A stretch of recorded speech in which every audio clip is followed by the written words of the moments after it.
বন্ধুরা, welcome to my channel. সকলে নিশ্চয়ই খুব ভালো আছেন।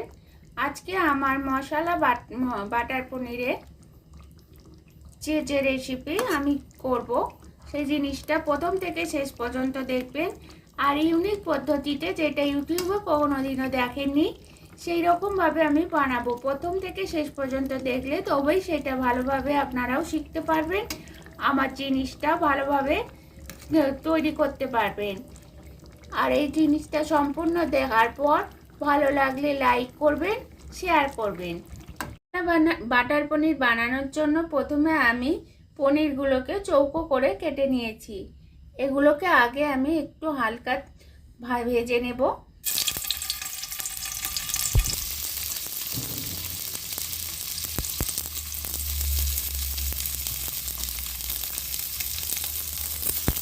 সব পনিরগুলোকে হালকা করে একটু ভেজে নেব। লো ফ্লেমে দিয়ে ভাজাটা ভাজবো, না হলে সমস্ত পনিরটা লাল হয়ে যাবে, খারাপ লাগবে। 1 চামচ পরিমাণ আদা বাটা দিলাম। আদা বাটাটাকে তেলের মধ্যে ভালোভাবে নেড়ে নেব।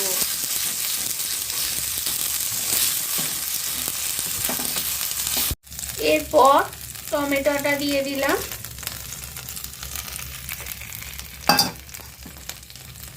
টমেটোটা নাড়ার পর এতে হালকা একটু লবণ দেব।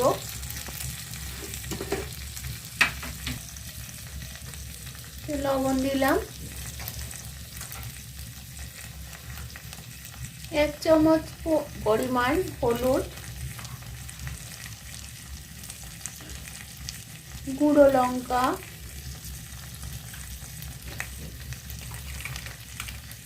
কাশ্মীরি মির্চ,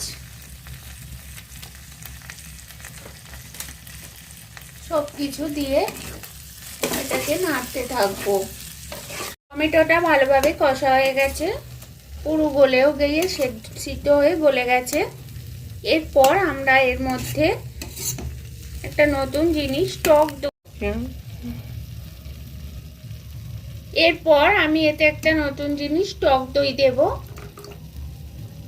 টক দইটা দিয়ে গোটা ভালোভাবে নাড়বো। এটা লো ফ্লেমের মধ্যে দিতে হবে, না হলে টক দই দেওয়ার পর পুরো কেটে কেটে যাবে। ফুটে উঠেছে। এরপর আমি এর মধ্যে 1 চামচ টমেটো কেচাপ দিলাম।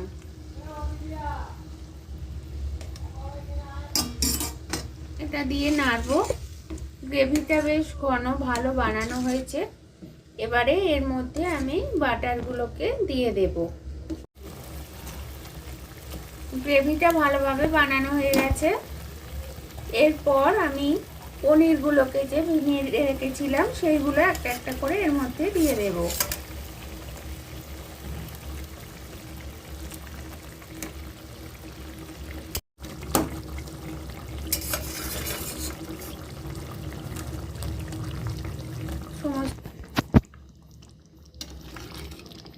পনির দেওয়ার পর সম্পূর্ণ এটা নেড়ে মশলা বাটার পনির রেডি হয়ে গেছে।